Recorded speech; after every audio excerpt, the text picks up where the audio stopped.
বাঙালি হিন্দু পুড়িয়ে মারার ঘটনা সম্পৃক্ত করবেন, তাদের বিরুদ্ধে ব্যবস্থা নেব। এটা তো কালকে হুমকি ছিল।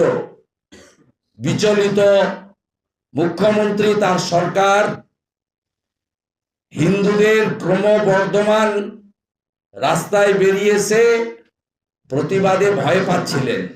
তাই আজকে বর্বরচিতভাবে মারা হয়েছে। আমরা ভিডিও দেখে এই পুলিশগুলোর নাম আইডেন্টিফাই করব।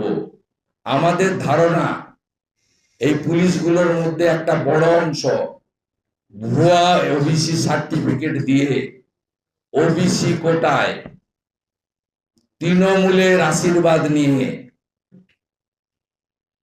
এই আগামী বিগত ৮-১০ বছরের মধ্যে চাকরি পেয়েছে। যে ধরনের টার্গেটেড লাঠি মারা হচ্ছিল, যেভাবে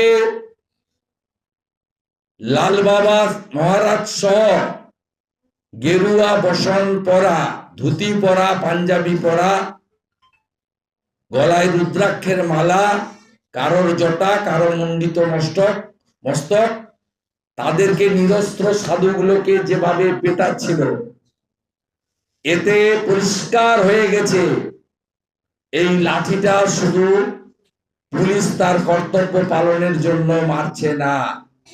যারা এই ঘটনা ঘটাচ্ছেন তাদের মধ্যে